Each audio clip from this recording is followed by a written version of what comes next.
I thought it was a nursery rhyme that was like so easy to give away. Then it just did crazy things. You were bowling in Greece. We had a milkshake. We did that picky uppy machine. Yeah. That no one ever wins. If I'm gonna go back again, like let's do it properly. From viral hits to chart-topping anthems, he's built a career on hooks you can't forget and a work ethic you cannot ignore. After stepping onto the scene, he quickly became one of the country's most recognized pop voices, blending smooth vocals, feel-good energy, and a touch of global polish. You've heard him on every station and seen him at most stadiums. Grab your coffee, because this conversation is going to get you super engaged and keep you feeling super intrigued. Carl Deutsch, welcome to the exclusive. Oh, goosebumps, why you saying that? What do you say? Global what? No, I said I've got a bit of global. most stations and most stadiums, Yes, which is true, right? It is You true. have. It is. No. I'm pretty sure no matter which city I've been in, I've heard you playing on the radio, and whichever stadium I've been in, I've seen pictures of you there. Huh? That's crazy. Yeah. That was super cool. On the way up to Joburg, we jumped in. So I drove to the airport, and as we got in, there was one song that played, and then Calling came on the radio, and the family was in the car. I was like, and then Prezi's like, "That's Daddy's song. He's riding the horses." So we shot a music video which has horses involved, which we haven't released yet, so that's still to come. And then yesterday we left the paddle tournament. And the guy who was driving us was like, the most cheesy thing I could do was push play on a song for you. And then literally you had 947 on and something played, and then Can't Get Enough played. And I was like, bro, is this off your phone? He's like, no, it's radio. And I was There like, you oh, go. crazy. You should hang out in Johannesburg more. I'm seeing, Yeah. Popular here. Alrighty, Carlo. You, a lot of people don't know that we actually know each other really well, although we even collaborated on tracks before we even met. Yes. We even went on a date, a virtual date together on a music video before we even met. Yes. Most people don't even know that. Yeah, they're going to find out. But yeah. Now they'll go find We went to out. the arcades as adults. Yeah. We went on a bowling date. We went for dinner. You were bowling in Greece. We had a milkshake. We did Yeah. that picky uppy machine Yeah, that no and- one ever wins. Picky up your machine. And most people, we showed people what young love really was. Hey? Yes, that was Yeah. cute. And then we And then finally we did met. some cheers. Yeah. And then we finally met in Queensborough. Yeah. Can you believe it? Yeah. Of And your all mom was telling us places. where to invest our money. Ripple, Alrighty, guys. let's Ripple. Let's get into it. So you went back to Idols after an early attempt. What was going through your head the second time around? The first time round. Or the third No, time what around? was going? What was going through my head the second time round was the first time round. So the reason I entered was a friend of mine said he'll go if I go, and I knew he was terrible. So I was like, okay, I'm gonna go. I'm going to watch you go. So he walked in the door and he's like, I was like, what you gonna sing? He says, I don't know.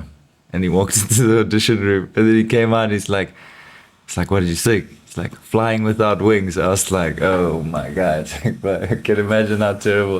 It must have been so bad. And then that was the first time, went through to, I don't even think I made producer's cut. So all these TV programs have like pre-screenings Yeah. and da. So then the second time I went, we made it to top 32. And the third time I went, I was like, okay, I understood the industry, and I went back and I met Sketchy and A1 at a Red Bull event, and they ended up having been at the same school as me, and I didn't know that Sketchy was making music. I didn't know that A1 was on MTV Base and doing what he was doing and running the hip hop culture. And we're like, okay, so if I'm gonna go back again, like, let's do it properly. Yeah. What did you sing? First audition, Do you remember what you sang? I did Aloe Black, A minor C G. One of those house. I like to take the housey stuff and put it in acoustic and then strip it down. I can't Okay. remember whether it was Nice. the Aloe Black Swedish House Mafia or I can't remember. Okay. Or one of those. Lovely. So, I mean, speaking of sketchy, Back to the Beach is one of the biggest hits that you guys have put out together. It's had so much success. What is something that you didn't expect about how people would have received it? I mean, that was straight out of Idol. So when you finish in the top 10, you sign a record deal with Universal, and they have first right of refusal to all your music that comes out before the winner releases an album. And then when I went out at top 5, we were writing for the winner, and then we brought him in studio, and they phoned him and like, what are you doing in the studio? Like, bro, we're making songs for your guy who needs to release an album. And then we did Back to the Beach on the 1st or the 2nd of January in 2015. Then we released it in March, and we sent it. So with the contract, it was running till end of March, and so we were like, okay, we're gonna release the song, and they were like, nah, we don't really want it. So we were like, cool, we'll release it by ourselves. And then they phoned us a week later, and they were like, no, we actually want the song. And we're like, okay, seeing as we're under contract, we're legally obliged. Yeah. And then it just did crazy things, bro. I don't think there'll be a bigger song than Back to the Beach. Were you anticipating for that success? No, I thought it was a nursery rhyme that was like so easy to give away. If you want that one, you can have it. But it's like, it was just so cheesy. But if you know me and my work, there's Camille who's behind the scenes on a whole bunch of graphics and art direction and that. And he phoned me when we were in studio, and he's like, what's playing in the background? It's so catchy. And he's like, I'm on my way. And I was like, okay, it's just the song we made now. And literally, it was the fastest song we've ever done. And I suppose sometimes the quick ones are they are the right ones. Generally the 5-minute ones. Yeah, it was so fast. And then it was a thing of screen time. The song was 2 minutes 20 or 2 minutes 40, and we're like, this is way too short. If we're gonna make a music video, then we're gonna at least put a bridge. So then we put a bridge, and now we catch people out who are pirating the music because the version with the bridge is not available online other than YouTube. So if we hear you playing the bridge, we know that you ripped that. Yeah. So tell us also now about the new version of Back to the Beach. There's someone that did a remix of it. Yes. Yeah, we woke up one morning. What's it called? The genre Yard. Yacht. Yeah. Yeah. So it blew up on TikTok. It was funny. Yeah, we woke up the one morning and people were like, we were getting DMs, and record labels were calling us from at every level. Hi, we so-and-so, we underwritten by Capital. Hi, we so-and-so, we underwritten by Universal. Hi, we so-and-so, blah, blah, blah. And that's how it's moving now. So people want to say, record labels are the way to go, but record labels are hunting trends. And then when it's a trend, they want to just amplify what's going on, and they're signing singles quick and fast. And we woke up with trending in Netherlands, number 3 on Shazam's, number 3 on viral charts. Damn. Then France. I was like, we were getting calls from like the biggest players in the game, and we like, hold up. They're like, who's Chappie? Like, we don't know. I just found out this morning. We're trending. So virality and digital media is crazy, and it's so easy to get. I mean, if we didn't know what was going on, you could sign things that are definitely not what you should be doing. Yeah. And the song that you didn't think would be super successful in the beginning ended up being successful, and then it's that thing 10 is years old now, right? Yeah. So basically repurposed 10 years later in a totally different sound. Yeah. And gone completely viral yet again. And I hope it goes again. Yeah, you never know. Yeah, it must go again. Timeless, a timeless track, let's put it that way. Yeah, I think that's the aim. Well, when I'm making music, I like to hear the song. I mean, and you know, as a producer and artist, you hear the song like over and over and over and over.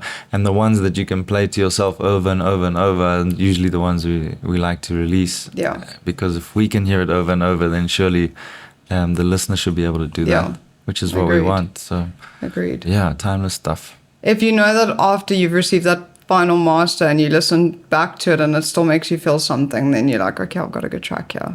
That's the way that I kind of see it. Or if it gets to the final master. After version 478,000. Final. Yeah. Dot wave. I mean, you do so many things though, and as someone that's basically like juggles music, a medical career, sport, what part of you feels most authentic to what you're doing? The performer, the healer, the athlete? All of it. All of it. I think they all have their place. I enjoy every sphere of life. There's none that I can say, oh, okay, I'm really happy to be here. Or more happy than somewhere else, because I mean, yeah, it's life. You live it, enjoy it, do what you love what you do. That's awesome. And just be present. I think that's what I'm learning more now as a father, is like time is if you're not, it's so easy to be doing this nowadays. Yeah. You know, and that time is just chowing. Yeah. And then you look at your light and they're looking back at you and you're like, there were seconds that have gone, you know. And they say with kids, you give them an instruction and you should wait 7 seconds for them to process it, and then before you interrupt again. In those 7 seconds, you could have hit this and seen so and so and so and so and so and so before they've even processed the reply, and you're so impatient that you can't wait for the 7 seconds before they respond. Yeah. And that's taught me just to be like, you know, and present in the moment. Yeah, even more so. Like your brain is going, I've thought about 100 things in those 7 seconds before he replies, but I'm waiting for him to, you know, look back and like, he goes, oh. Yeah. That's what it's about, learning in the moment and being present. Yeah, that's really amazing. important. I love that. Speaking of being a father, congratulations. You're now a dad of 2. Sure. Yeah. Officially. Yeah. I didn't even know you had a second child. That's so special. Thank you. What do you think being a dad has taught you?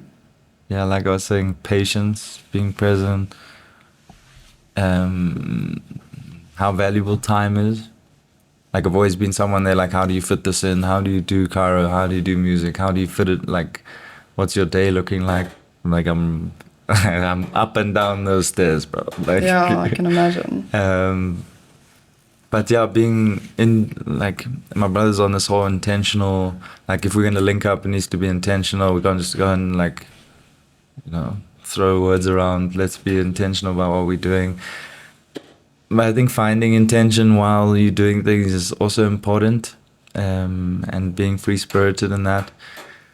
But yeah, just valuing human interaction on the level that it should be valued. Like your kid is looking to you for human interaction and for quality time, and you're gonna, like, you should give that to them, and that should be the same in human interaction.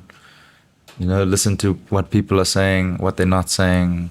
Pay attention to what's going on behind what they're saying. How do you also feel like becoming a dad has changed your views on, like, success and building a legacy for your kids? We got to be doing more. There has to be so much more. We all look at people whose parents have done well and left them with stuff, and having to start from nothing, or what are you starting from? What is your base? I think just giving them something that's firm and solid and human, something that outweighs money, just stability, solid household. Okay. What's the funniest or most unexpected parenting moment you've had? One that made you basically, like, laugh or rethink stuff? It happens every moment. Yo, daddy, you're Willy. I think my little girl eating an ice lolly. I had to hold the popsicle, and then she's 3, and she's eating the ice lolly. I'm like, yo, my girl, what's going on, Mom? Can you take over here, please? I can't hold this ice lolly and watch my kid eat it like that. It was quite funny, but parenting is crazy. They come up with such gems all the time. Imagine. All the time. She's 3 years old. She went from, her favorite word last week was definitely. That's definitely purple. That's definitely my baby. That's definitely our car. And then I was on the phone to her because I've been up in Joburg, and they're back home, and she's on totally. Totally. That's totally dad. I'm like, you 3 years So old. the next what one are will you be talking about? Shirley. Okay. And the funniest one was she came into the practice and she's like, so she got my brother. So his nickname is Lumpy, and Vic got Presley like a little doctor's kit. And she was doing doctor, and her name is Doc. So we're like, what are you, Dr. Presley? She's, no, I'm Doc. So then she's doing all the doctor stuff on her teddies and whatever. And then she comes in after I was finished with the patient, and she walks in and she's like, Dad, can you give me that book there? I'm like, which book? She's like, that one on the top shelf. I'm like, okay, why do you need the book? So she's like, I think I have the diagnosis. And I was like, what is going on? You're 3 years old. So you got the diagnosis. She wants the book. So I give her the book. She opens it. Yeah, that's definitely it. I love that. They're crazy. They're so intelligent. Amazing. Must be beautiful being a parent. What is a fear that you have how's that's your still... eggs feeling? Excuse the pun. I think I'm too focused on this. My ovaries are like chill. Okay. What's a fear that you have that still surprises you? The kind that you didn't expect to carry as you grew older or more successful? The police sirens when you're driving. Carlo, why? Why are we afraid of cop sirens here? I don't know. I don't know what fear I would have that. But when you hear those sirens, you're like, even if you did nothing wrong, those things are still going to make you feel like you did something wrong. Yeah. But I don't know. I don't really carry fears. That's good. Yeah, maybe fear of, I don't know. Not really, because I've done the jumps and the skydiving and whatever. No, I don't think I have. And you don't get fearful getting on stage anymore? Everyone says, like, what is your biggest fear? My biggest fear is not being able to provide for my family. Is always, that would be number one. No, like, even the mic, I've gotten over a bad sound. Like last night we performed, the mic was terrible. One time I performed, the batteries died in the mic. Like, I think once you go through all the things and you're fortunate enough for people to know the songs and then they sing. True, you know? I've had my decks cut out 100,000 times in shows. All I'm happen. Like one. The crowd's expecting the music to carry on. You're like, oh, well, what must I do about this moment? Yeah, so you prepare as well as you can, and then life's gonna do its thing. So, that's good. Amazing. What is something in your career that you're proud of, but you don't tell people about? I think as an athlete and a sportsman and doing the doctor stuff and whatever, music and blah, blah, blah, you're always trying to reach that moment where you like, yo, I'm so proud of this. And then when you get to something that people are like, yo, you should be so proud of yourself. You're like, for what? For doing what I'm supposed to do. Like, you know, I don't know, winning I wasn't even present for it, but winning, I did research on kicking speed in soccer players as a chiropractor, and that won top research in the world for sports chiropractics. That's awesome. I was on Idols. They were like, we're presenting your stuff. I'm like, cool, we need to present it. I can't be there, so if someone can present it for me, that would be great. And then someone presented it, we won. But even then, it's like, you know, you do what you do it to the best of your abilities, and then like let other people be proud for you. You carry on because they're worrying about how proud you should be, but you should be doing something else now. Like you did that, which means you're capable of more. So we can't sit back and say, I'm so proud. You know, I've had a number one, I'm so proud. But while that thing's playing on air, you're making 30 other songs to try and go number one. Yeah. And then you release that one and you keep going, you keep working on something else. I mean, it's 2026. If you don't have like 3 hustles going on, then like, what are you doing? That's true. If you get caught up with being proud on something, let's keep moving. That's true. Very true.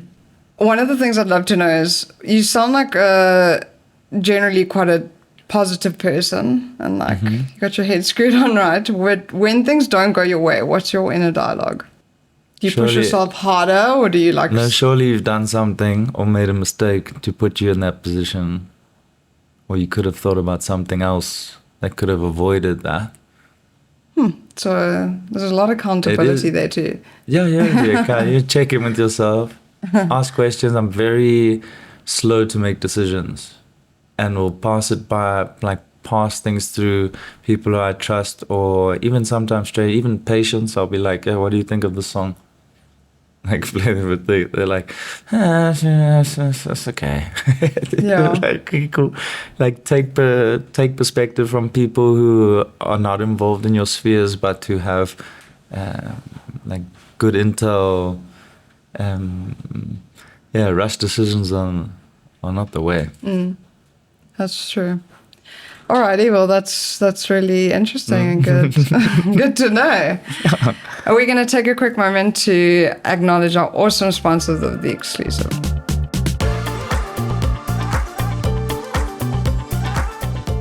Okay, we are here with Carl Deutsch, and we're going to play a game called Tell or Shell, where he has to give us some shade on some human beings. I'm good at that. Probably shelf all of them. You guys see X's on a water bottle. This is when you know you made it, Eggy, when your face is on the water. Yeah. Huh? You like it, eh? Yeah, it's too good. It's too good. And if Carlo doesn't answer these questions, then he's got a nice shot of eggnog there. Well, otherwise I have to have it. I don't know if you're going to see, but I already had to hit one eggnog outside there after losing to Apple. If you answer all of them, I will have the shot. How about that? Okay. Deal. I might even tell one, two subs, yeah. I don't think you realize how difficult they are. Or maybe I didn't make them difficult enough. Okay, let's see. We're about to find out. Let's see. Who is the worst artist you've ever worked with that you're like, nah, never again?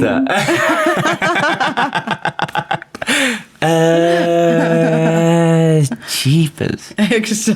The shade. This is a shady question. I don't have. Maybe I've been in one too. You realize if you don't answer, there's a shot on the line. I'm okay with shots. No, I don't have any that I would say, no, please don't come back. You know? I think we have a vetting process by now. You know, send us your demos. Let's hear what's going on. I think the first time even someone phoned for us to work together, they send you a demo and like, what do you think of the song? Do you think you want to work on this? I'm like, yeah, this is a dope track. Let's work. Otherwise, if you hear it, you're not going to entertain. Time prioritization, what we're back on. So there's no one that was like a pain. Where you're like, nah. Nah. Or they've come back for a second track and you're like, nah. No. Really? No, wow. No for that. You've had some good collabs then. Yeah, that's what I'm Mr. Collab. You can tell. I'm Mr. Collab. Okay, how about this one? If you had a choice to take Shakana, Sketchy Bongo, or DJ Fresh off radio. Off radio? Who would you choose? Yeah, we need the music. We can do it with any other voice on there. But so you can't take Sketchy or Shakes off radio. I mean, what is radio? Otherwise, it's podcast. I feel like you're answering these really well. That would be my answer. Like strategically. That would be my answer. I mean, if you're at radio, you have to listen to the music. You don't need to hear you speak. We're going to have someone else announce we're going to have AI announce the thing and tell us who's singing. Good answer. That was a good one. You like that?